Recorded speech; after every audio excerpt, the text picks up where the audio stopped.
The next thing we're going to talk about is corporate name headings. Corporate name headings are used when you need a heading for a corporate body.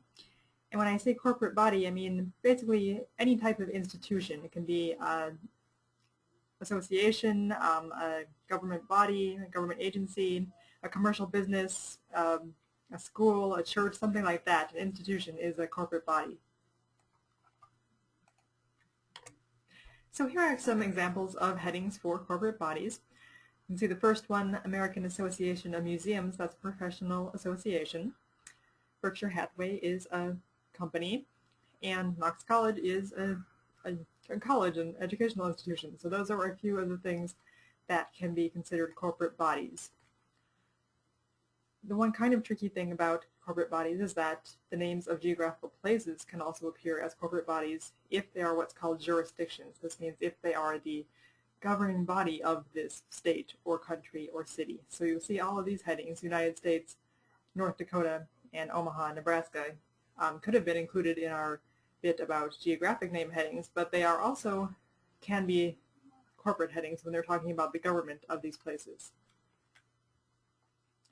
Corporate headings always go in marked field 610 in the bibliographic record. You can see in this record there is a 610 field for McDonald's Corporation, which is a corporate name heading.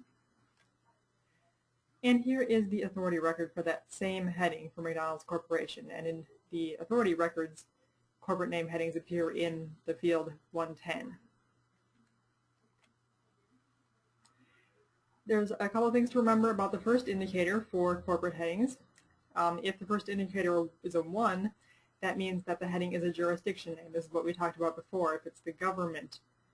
So in this case, the government of the United States would be in this corporate heading, and it would have a first indicator of 1. If the first indicator is 2, then it is a name in direct order, and this is basically any other kind of corporate heading that is not a jurisdiction. So in this case, the name of Knox College is a name in direct order, so the first indicator would be 2. So here are some examples of the marked fields for some of these headings that we were talking about. As you can see in the first one, 610 is the tag used for a corporate heading. The first indicator is 2 because this is a name in direct order. The American Association of Museums is not a jurisdiction, it's an organization. And just like all the other types of headings we've talked about, the second indicator is a 0 because it is a Library of Congress heading. Again, just like the other types of headings, the main heading goes in subfield A.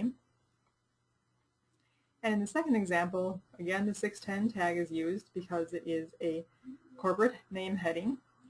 And this time, the first indicator is 1 because this is a jurisdiction. We're talking about the government of Omaha, Nebraska.